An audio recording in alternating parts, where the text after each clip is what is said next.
Everyone quiet. Sounds like we have a visitor approaching. Hello, fellow traveler. You look tired. We're on a long road trip and stopped here to set up camp.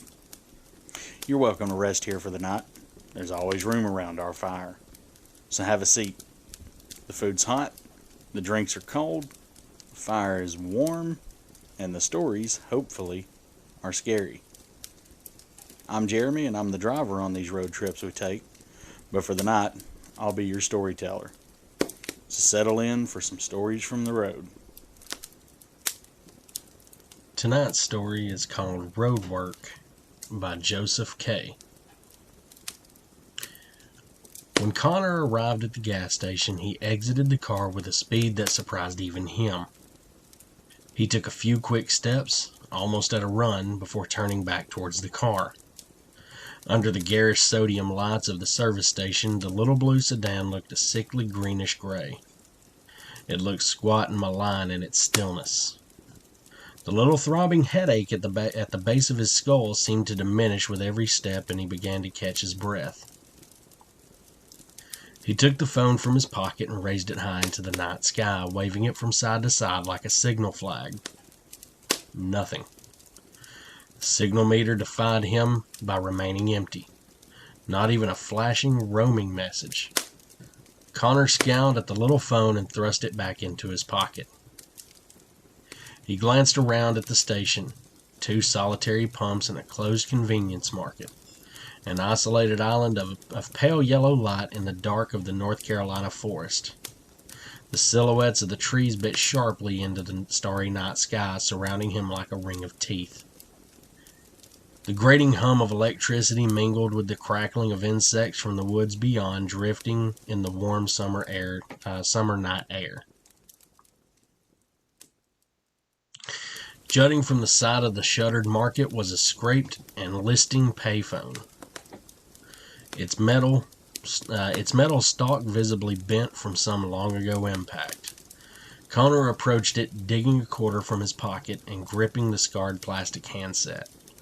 For a moment, nothing happened, and the sense of isolation deepened, like the ground being pulled out from under him, and the panic returned. A series of quick clicks bit into his ear, and the dial tone chimed. His fingers felt numb as he dialed. Even at a few hours past midnight, Reynolds answered on the first ring. "Yes?" Reynolds' rolling baritone was silky and unmarred by the late hour. "Who is this?" "It's me, Connor." He was unable to keep the quaver out of his voice, and he had a sudden urge to look back towards the car, suddenly afraid that it might have moved or have left him there altogether. "This isn't the phone I gave you." Reynolds' liquid voice darkened almost imperceptibly. "It's a payphone. Ain't got signal out here. Middle of nowhere. Listen, Ren, is something the matter, Connor?" Connor bristled at the mild, calculated condescension in the older man's tone, and inhaled slowly, measuring his next words with caution. "Well, hell, I don't rightly know, Ren, but I got a real bad feeling about this." "Where are you?" "Service station. Just got off the freeway. About to head south through Nottahala." "And what's the matter, Connor?" "Like I said, there's something messed up about this one. Didn't like the guy I picked the car up from. Don't like whatever it is that's in the trunk. I know this sounds stupid, but it's giving me a headache. I feel like I can smell it, but I know I can't. Sometimes something just feels rotten about it. I mean rotten. There was a long silence on the other end, and Connor knew that Reynolds was unmoved. Even as Connor said the words, he knew how stupid it sounded. "Connor, we've worked together for a long time. I like you, but you've never cared about what you delivered. What's the strangest thing I've had you carry?" "The heart," Connor answered without hesitation. Seeing the white styrofoam cooler steaming with ice strapped to the front seat like a baby's car seat. "Yes. You also once delivered several pounds of heroin. Did you know that at the time?" Not till after the fact. Because it's better that way, isn't it, Connor? Reynolds paused, the smooth rhythms of his voice already calming the younger man. It's better if you don't know. The man you picked the car up, in his own way, is as trustworthy and reliable as you are. I understand why you might bristle at him, given his unfortunate-looking visage, but he is like you, a trusted contractor and discreet. I employ you both for your discretion. Do you understand, Connor? Yes, sir. Good. I think you understand why I'm offering so much more for this delivery and why it has to be late at night and on the back roads. Our client this time has specific instructions and we're not getting paid to wonder why. We're not getting paid to pry. I understand. It gone, Connor, how stupid he'd sounded, how stupid he'd been, panicking and calling Reynolds late in the night. I know you do. And I know this one is odd, son. I do. I hope you believe me when I say that it makes me as uncomfortable as it makes you. I do it myself, but no one's as good as you. I'm smart enough to know when to trust the best. Thank you, Ren. No, Connor. Thank you. Now get back on the road. When you drop off the car, the client will have his own men to take care of the package. And then you can sleep. And you won't have to work for a year. All for one night's drive. Okay, I got you. Connor, I trust you wouldn't, and forgive me if this is a little insulting, but don't open the trunk, okay? It wouldn't help. The package is locked up anyway, and it needs to stay locked up because the client wants it locked. Of course, Ren. Look, I'm awful sorry for calling. I guess I just got spooked something fierce. Not at all. That's what I'm here for. Now, get on the road, Connor, and call me when it's done. Reynolds hung up the phone before Connor could reply, and he returned the handset to the cradle. Let me stop and get me a quick drink. Excuse me. This one's got a lot of dialogue in it. I like that so far. Key in hand, Connor returned to the car, driving himself forward even as his newfound confidence waned as he approached. The phantom odor, more like a memory of a scent than an actual smell, returned, something sweet and corrupt. As he turned the key to start the engine, the gentle pain in the back of his head returned, rising slowly. He gritted his teeth and pulled out of the service station. The Nottahala National Forest closed around the two-lane road, and the darkness swallowed the service station behind him.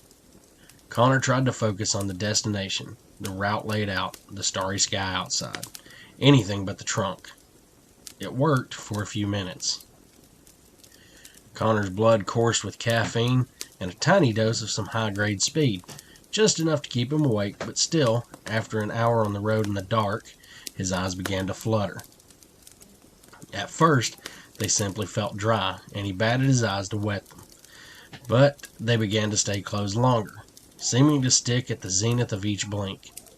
The tires hit the yellow reflectors on the center line, and with a sick jolt of adrenaline, he realized he'd been drifting. Ahead, the headlights illuminated 100 yards of road and picked out reflectors for another 100. The glowing dots chased out in front of him like tracer bullets, outpacing the lit road and marking his path into darkness. They curved upward ahead, signaling a rise in the road before it could be seen. Connor focused on the reflectors, letting them swim by him like the gentle dripping of water. He watched the phantom line of growing points dip and rise with the road, and then, with numb disbelief, watched it whip upwards, above his line of sight, twisting skyward. Connor thought absurdly of a sharp, upward rise, wondering if the car could take such a steep ascent. Then the line whipped like a snake, striking across the night sky, and his foot struck the brake with all the force that his terror could muster.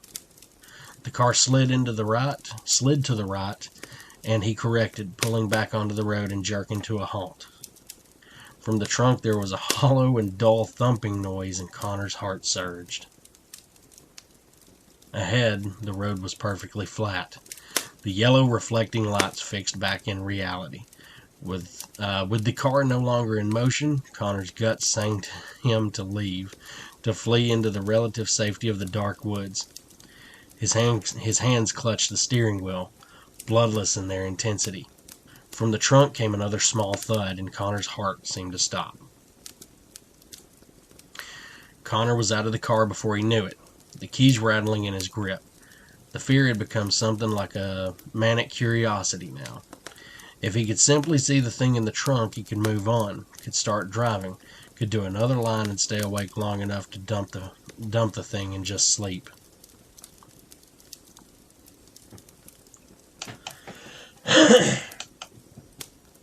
The trunk opened with greased efficiency. The smell caught him first. It was the phantom smell from before, but now it felt cloyingly real, clinging to his nostrils. Putrid meat, dog meat in the hot summer road, burst belly and cloudy-eyed rot. He gagged, choking on the intensity. When he blinked the tears from his eyes, he could see what was inside, but could not understand at first. Shiny emergency blankets, silvery on one side and gold on the other, reflecting the trunk's meager light, were wrapped loosely around a large, man-sized bundle. Connor's hands were peeling back the metallic sheets before he had time to think. The drive to know almost painful, even as his mind screamed what he already knew. He was carrying a damn corpse. Beneath the first shining layer was a woolen army blanket, sodden in black and oily fluids. The smell was even stronger now. Connor debated, briefly, stopping there, but he reached out and peeled back the blackened sheet, feeling the wet fluids adhere to his slender fingers. The corpse was naked to the waist and horridly disfigured. One arm ended in a shredded stump, an unmistakable bruised and pierced field. An unmistakable bruised and pierced field, a buckshot wound patterned the gray and sunken chest. The head was cracked open. One hand-sized chunk of skull, clotted and matted, with thinning gray hair lying next to it. Black and rotten teeth grimaced through the frozen rictus of pain. One dull, dark eye stared up at him.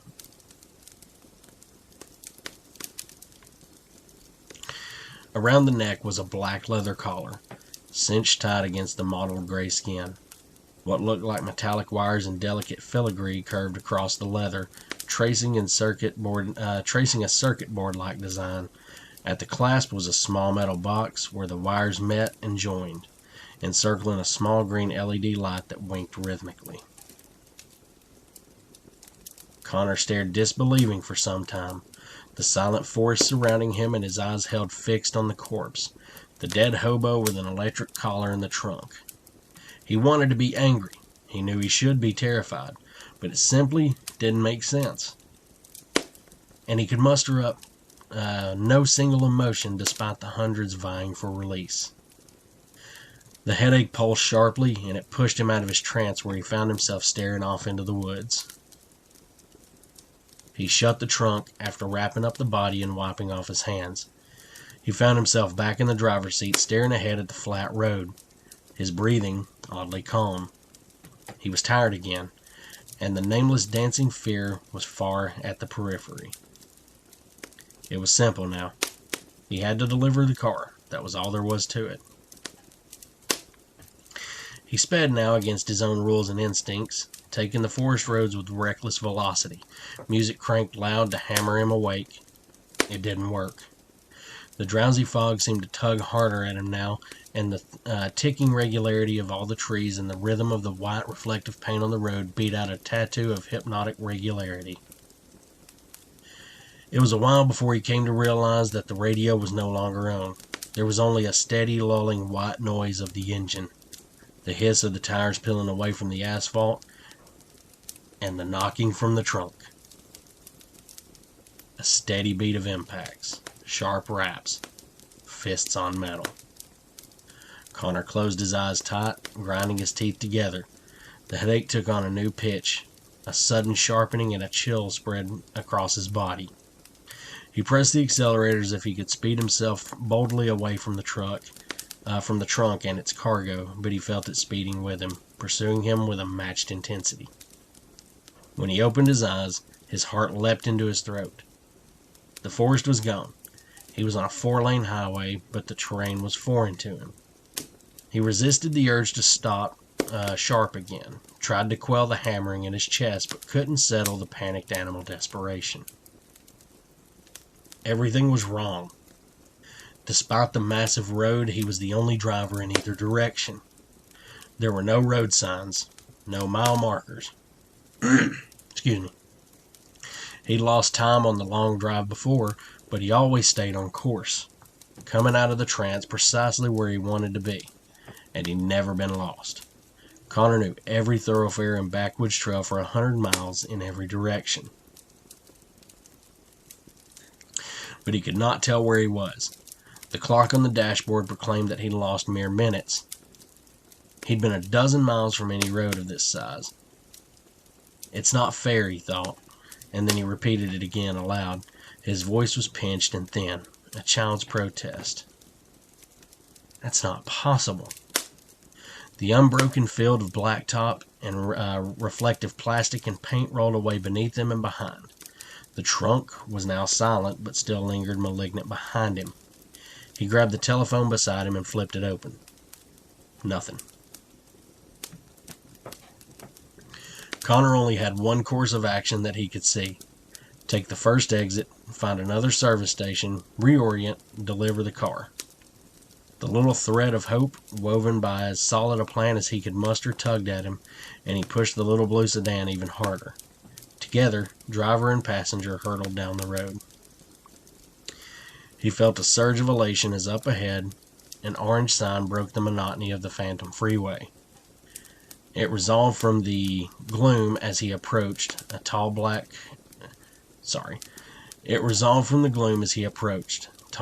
letters reading, Roadwork ahead. It wasn't what he hoped for, but it was a change, and something to break the impossible blankness of the unknown road. Ahead, the left lane was blocked off by a sloping line of bright orange traffic cones pushing Connor one lane over. The line continued, disappearing into the dark. Connor strained to see the lights and hear the sound of construction vehicles, the late night shift adding a fresh layer of tar. Nothing. The line of cones veered again, blocking the next lane. Connor merged with it, feeling his hopes seep away into the dark. The line moved again, forcing him into the far right lane. Finally, as he understood it would be before he even saw it, the plastic traffic cones blocked off the last lane and then the shoulder, one bright orange line bisecting and blocking any further progress. Connor slowed, ingrained instincts to obey all rules of the road, screaming as they tried to protest this logical contradiction. It didn't take long for him to decide. He knew he didn't want to be out here alone and unmoving with the thing in the back, the thing that might not be dead. If he was rolling, he was at least getting closer to being done with it all. He gunned the engine, brought the car back up to speed, and plowed through the line of cones. They folded beneath his wheels, tossed high into the air, and illuminated by the red of his brake lights as they bounced off the road into the night. Everything in Connor's career had been focused on not drawing attention. He'd not been pulled over since he was caught joyriding at age 13 with a phone book beneath his seat and a tin can tied around his foot to reach the pedals. That's pretty genius. He'd made a career of escaping notice, but now he found himself wishing to see the flashing blue and red lights behind him. He didn't know how he'd explain driving into a roadwork zone, speeding, or the hideous wreck of flesh in the trunk. He didn't care. He'd give anything to see another person, if he could just reach Reynolds and hear that calming voice. Ahead, the 4 dotted lines of the reflective paint vanished. The 4 lanes evaporated into a featureless plain of smooth black tar. Connor felt empty, beyond shock. Hot tears welled up in his eyes. Without the lines on the road, he suddenly felt he was drifting, veering off the road. Impulsively, he turned sharp to the right. The smooth field of blacktop spread away into the distance of his headlights. To hell with this. The sound of his own voice shocked him, causing him to leap slightly, and he let his foot off the pedal.